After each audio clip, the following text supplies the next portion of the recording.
Este instructivo es una guía orientativa para completar la planilla número 1, nota de presentación, del pliego de bases y condiciones correspondientes al sector con fines de lucro.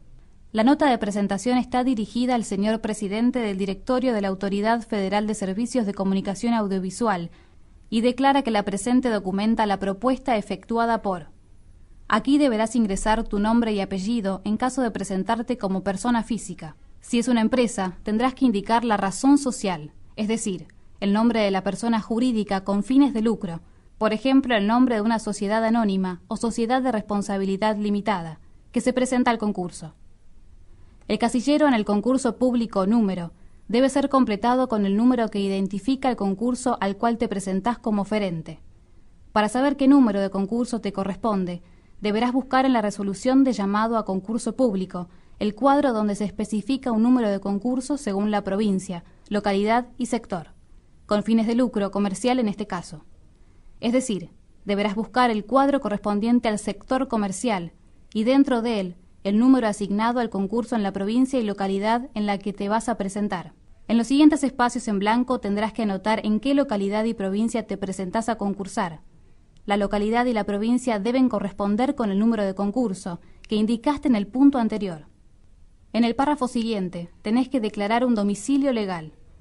Este domicilio es el que figura en el estatuto de la persona jurídica, en caso de que presentes una empresa, o el domicilio de residencia de la persona física solicitante, en caso de que te presentes como una persona física.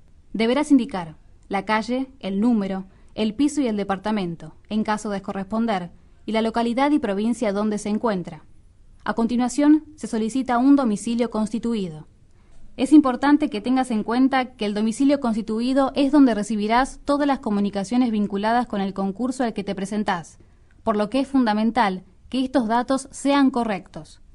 El domicilio debe constituirse en la ciudad en la que tenga sede la delegación con jurisdicción en la localidad para que se convoca a concurso público o en la ciudad de Buenos Aires. Esto significa que deberás constituir un domicilio en la ciudad en donde esté la delegación de AFCA, que corresponde a la localidad para la que te presentás a un concurso o en la cava. Para completar estos casilleros, deberás informar la calle, el número, el piso y departamento en caso de corresponder, la localidad y provincia en donde se encuentra. Finalmente, deberás anotar también un teléfono particular, un celular y un correo electrónico. No te olvides de colocar los códigos de área de cada teléfono antes del número de línea. Pasemos a la planilla número 2. Datos y condiciones personales. Aquí deberás informar los datos personales de la persona física o de cada uno de los integrantes de las personas jurídicas. Por lo tanto, para llenarla, debemos pensar en dos posibilidades según quién se presente. Si te presentás como persona física, deberás completar la planilla una única vez y detallarás tus apellidos y nombres, tu tipo y número de documento de identidad, tu fecha, lugar de nacimiento y nacionalidad, el nombre de tu padre y el nombre y apellido de tu madre. Si sos un ciudadano que adquirió la nacionalidad argentina por naturalización, deberás llenar la fecha de naturalización y el país de residencia de los últimos 5 años. Además, deberás indicar tu estado civil. Si sos casado, deberás completar los apellidos y nombre de tu cónyuge, así como el tipo y número de su documento de identidad. Si te presentás como persona jurídica, deberás completar esta planilla con los datos de todas las personas físicas que la integran. Es decir, si la persona jurídica está integrada por 4 personas, entonces deberás presentar 4 planillas, cada una con los datos de cada una de esas personas. Los datos que tendrás que indicar son los mismos que en el caso anterior. Ten en cuenta que al final de la planilla se pide que estas personas firmen una declaración jurada de inhabilidades e incompatibilidades relacionadas con las condiciones de admisibilidad y de que no están incapacitadas o inhabilitadas civil o penalmente para contratar o ejercer el comercio, ni haber sido condenadas por delito doloso, no ser magistrados judiciales, legisladores, funcionarios públicos, militares ni personal de seguridad en actividad, no ser directores ni administradores de una persona jurídica ni accionistas, que poseen el 10% más, de una persona jurídica prestadora de un servicio público, nacional, provincial o municipal. Pasemos a la planilla número 3, antecedentes de formación y profesionales. Aquí tendrás que indicar información sobre los estudios cursados y los antecedentes laborales, tanto en el ámbito público como en el privado, de la persona física o de cada uno de los socios de la persona jurídica que se presenta al concurso. Por lo tanto, para llenarla nuevamente debemos pensar en dos posibilidades, según quién se presente. Si te presentás como persona física, deberás completar esta planilla una única vez y tendrás que llenar 3 cuadros. En el primero deberás detallar tus estudios cursados. Por ejemplo, si cursaste estudios primarios, tendrás que anotar el nombre de la escuela donde los realizaste, la localidad y provincia donde se encuentra la escuela, la fecha en que empezaste los estudios, la fecha en la que los terminaste y el título con el que egresaste. Tendrás que hacer lo mismo con cada uno de los estudios que hayas cursado, hasta llenar todos los niveles que completaste. Los casilleros de los estudios que no alcanzaste, deberás dejarlos en blanco. Tenés la posibilidad de incluir otros estudios que hayas realizado y no estén en el cuadro, como puede ser un terciario. El segundo cuadro deberás completarlo solo si tenés antecedentes laborales en el ámbito público nacional, provincial o municipal, es decir, si trabajaste en organismos que dependan de alguno de esos ámbitos. En este caso, tendrás que detallar el cargo que ocupaste, en qué organismo, la localidad y provincia en donde se encuentra el organismo, la fecha de inicio y la fecha de cese de actividad y el motivo por el cual dejaste de trabajar allí. En el tercer cuadro tendrás que informar sobre los antecedentes laborales que tengas en el ámbito privado. Y como en el cuadro anterior, deberás detallar el cargo que ocupaste, en qué empresa, la localidad y provincia en donde se encuentra la empresa, la fecha de inicio y la fecha de cese de actividad, y el motivo por el cual dejaste de trabajar allí. Si te presentás como persona jurídica, tendrás que completar esta planilla con la información de todas las personas físicas que la integran. Es decir, si la persona jurídica está integrada por 4 personas, entonces deberás presentar 4 planillas, cada una con los datos de cada una de esas personas. Los datos que tendrás que indicar son los mismos que en el caso anterior, teniendo en cuenta que los cuadros se completan según corresponda a cada persona. Esto es, puede ser que uno de los integrantes llene los 3 cuadros porque tiene estudios cursados, antecedentes laborales en el ámbito público y antecedentes laborales en el ámbito privado, pero que otro integrante solo llene los cuadros sobre estudios cursados y antecedentes de trabajo en el ámbito privado, porque no posee antecedentes laborales en el ámbito público. En ambos casos, las planillas estarán presentadas correctamente. Pasemos a la planilla número 4, datos de la sociedad. Aquí tendrás que informar sobre la sociedad que se presenta, por lo que solo deberás completarla en caso de que seas una persona jurídica. El primer dato es la razón social, es decir, el nombre de la persona jurídica con fines de lucro. Por ejemplo, el nombre de una sociedad anónima o sociedad de responsabilidad limitada, que se presenta al concurso. En el casillero sede social deberás indicar el domicilio que figura en el estatuto o el que corresponda a la dirección de la persona jurídica. A continuación deberás completar el número de inscripción ante organismos competentes, es decir, el número que se le asignó a la persona jurídica en el momento en que se la registró ante el organismo al que le corresponda registrarla y regularla. Luego se pide una copia del estatuto en fojas y una copia del acta de designación de autoridades en fojas. En ambos casos, tenés que adjuntar esta documentación, estatuto y acta de designación de autoridades correspondientes a la persona jurídica, y completar los espacios en blanco con el número de hojas que tiene cada documento.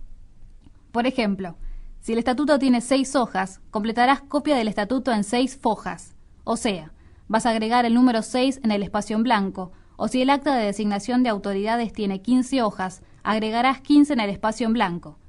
Copia del acta de designación de autoridades en 15 fojas. Es importante que el acta de designación de autoridades que adjuntes esté vigente. En la segunda parte de la planilla debes completar el cuadro nómina de socios con información sobre todas las personas, físicas o jurídicas, que formen parte de la nómina de socios de la persona jurídica sobre la que declarás. Ten en cuenta que los socios pueden ser personas físicas, y deberás informar sus nombres y apellidos, o personas jurídicas. En este caso, vas a anotar la razón social. Vas a tener que completar nombre y apellido o razón social, número de quit y porcentaje de participación en la sociedad de cada una de las personas físicas o jurídicas que formen parte de la sociedad. Finalmente, deberás indicar, en caso de sociedades oferentes integradas por otras sociedades y con carácter de declaración jurada, la composición societaria hasta el último grado de integración, firmada por el representante legal de la sociedad oferente. Pasemos a la planilla número 5, propuesta de comunicación radial marco general. En esta planilla deberás contarnos en los distintos cuadros el perfil de tu propuesta comunicacional.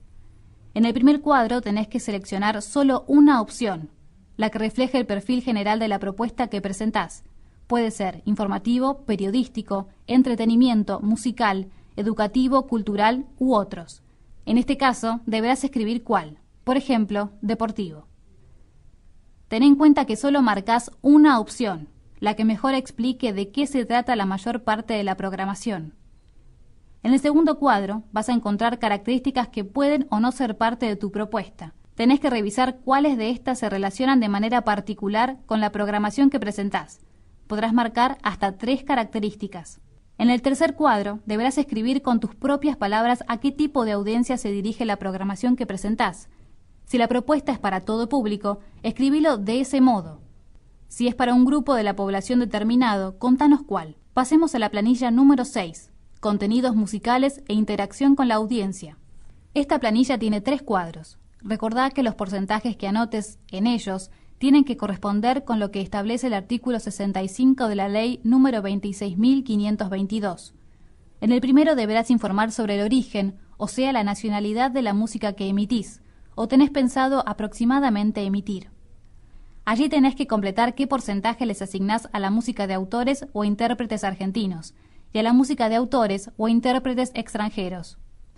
Recordá que tenés que emitir un mínimo de 30% de música de autores y o intérpretes argentinos.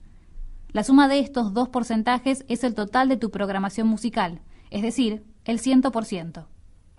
El segundo cuadro deberás completarlo con qué porcentaje de la música de origen nacional que te comprometes a emitir será de sellos independientes. Ten en cuenta que la ley establece que el 50% de los autores y o intérpretes argentinos debe ser de sello independiente, por lo que, por ejemplo, si vas a transmitir 40% de música de autores y o intérpretes argentinos, tendrás que comprometerte a que el 20% de la música de autores y o intérpretes argentinos sea de sello independiente.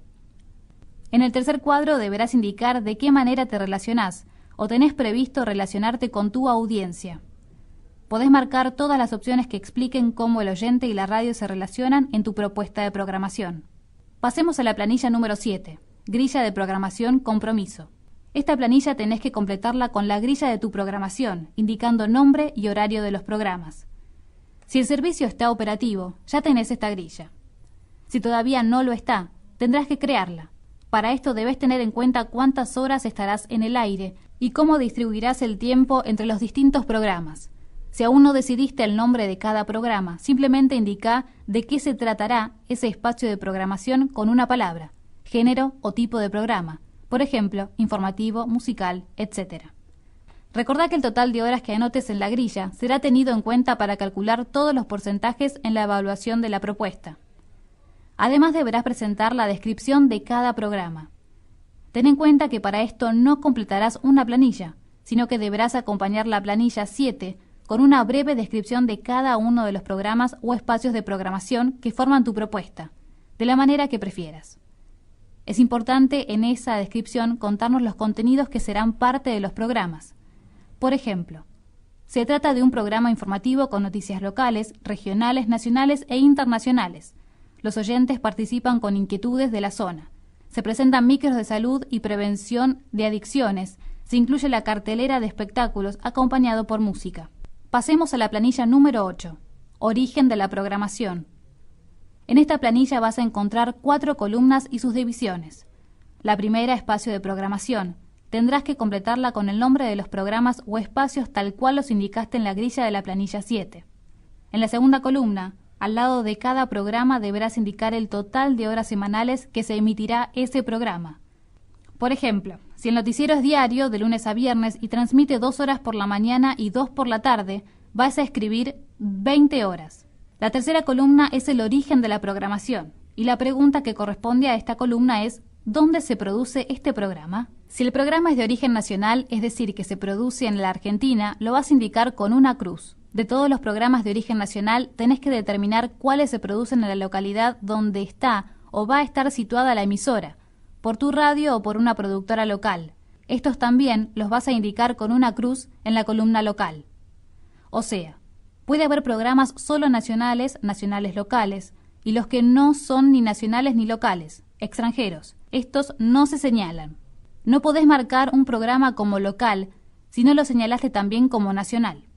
Finalmente, la pregunta que corresponde a la cuarta columna, composición de la producción, es ¿quién produce este programa? Las respuestas pueden ser la misma emisora, propia, la emisora junto con un tercero, coproducción, un tercero, retransmisión o adquirida. Tenés que marcar solo una opción para cada programa. Ten en cuenta que si vas a retransmitir un programa de otra emisora, tenés que indicar de quién, y si el programa es adquirido deberás aclarar quién lo produce. Para completar esta planilla, recordá que el 70% de la producción debe ser de origen nacional y el 50% de la programación de composición propia. Llegamos a la planilla número 9. Requerimientos técnicos para la presentación de la solicitud de licencia correspondiente a emisoras con categorías E, F y G. Para llenar esta planilla tenemos que pensar en dos situaciones posibles. Que en el momento de completarla tengas los datos sobre el lugar donde se va a instalar la planta emisora, o que todavía no los tengas.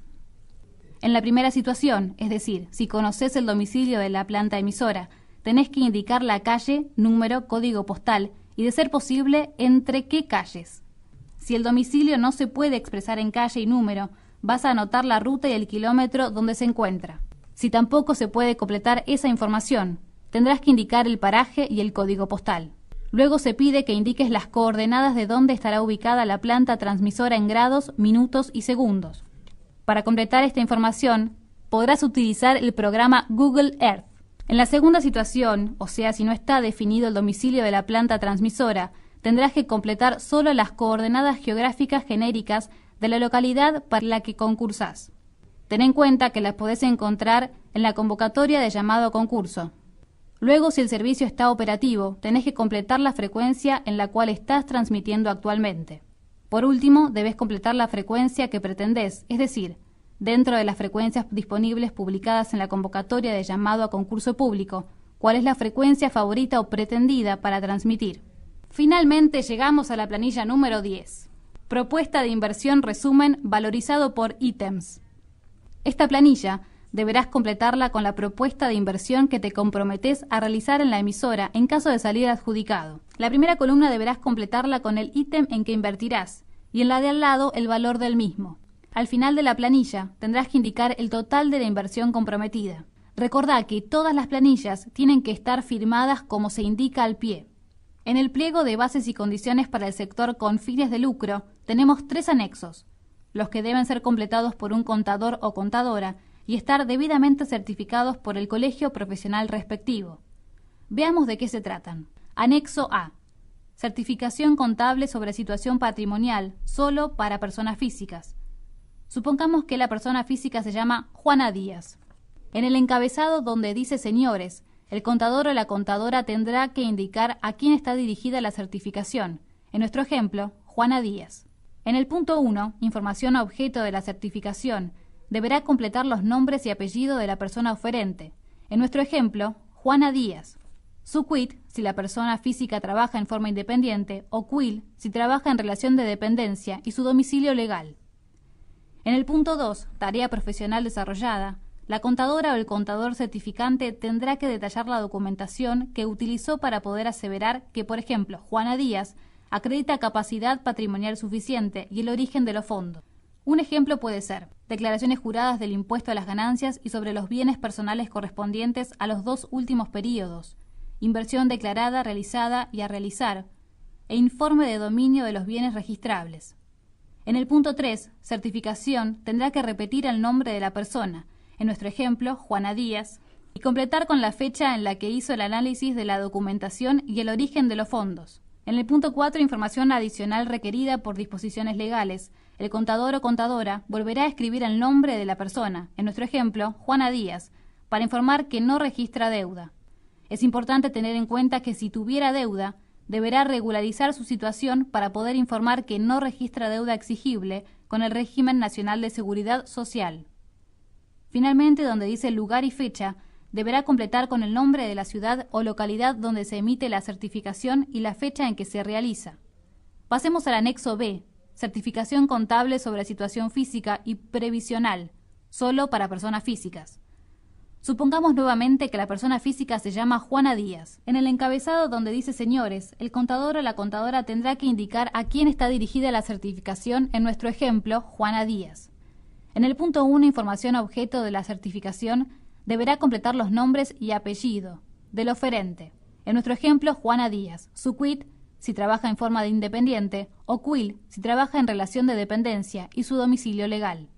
Para completar el punto 2, alcance de la tarea profesional desarrollada, el contador o la contadora deberá detallar la documentación que tuvo a la vista para hacer la certificación y aclarar nuevamente el nombre de la persona física. Es importante tener en cuenta que tiene que hacer una expresa mención de los impuestos incluidos.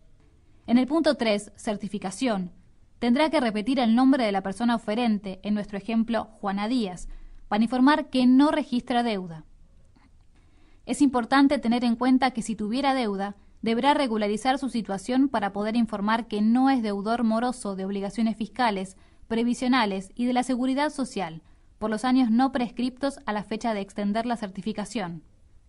En el segundo párrafo del mismo punto, el contador o la contadora deberá completar nuevamente el nombre del oferente, Juana Díaz en nuestro ejemplo, para certificar que no se encuentra obligado ni incorporado al régimen de emisión de comprobantes electrónicos en línea.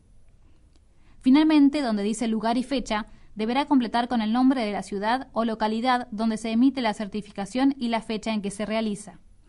Por último, pasemos al anexo C. Certificación contable sobre situación patrimonial, solo para sociedades comerciales. Supongamos que la sociedad oferente se llama Sol, Sociedad Anónima. En el encabezado donde dice señores, el contador o la contadora tendrá que indicar a quién está dirigida la certificación. En nuestro ejemplo, Sol, Sociedad Anónima. En el punto 1, información objeto de la certificación, deberá completar la razón social de la sociedad oferente.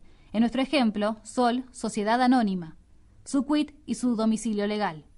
En el punto 2, tarea profesional desarrollada, la contadora o el contador certificante tendrá que detallar la documentación que utilizó para poder aseverar que, por ejemplo, Sol, Sociedad Anónima, acredita capacidad patrimonial suficiente y el origen de los fondos. Un ejemplo puede ser declaraciones juradas del impuesto a las ganancias correspondientes a los 2 últimos periodos y estados contables auditados, e inversión declarada, realizada y a realizar. En el punto 3, certificación, tendrá que repetir el nombre de la sociedad oferente, en nuestro ejemplo, Sol, Sociedad Anónima, y completar con la fecha en la que hizo el análisis de la documentación. En el punto 4, información adicional requerida por disposiciones legales.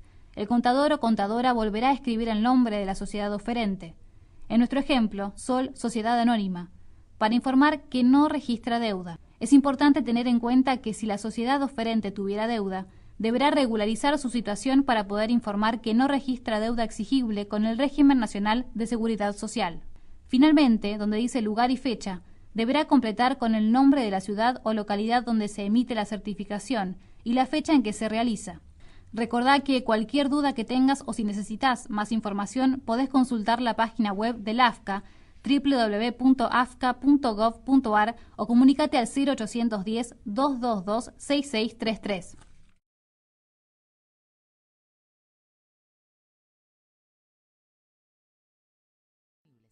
www.afca.gov.ar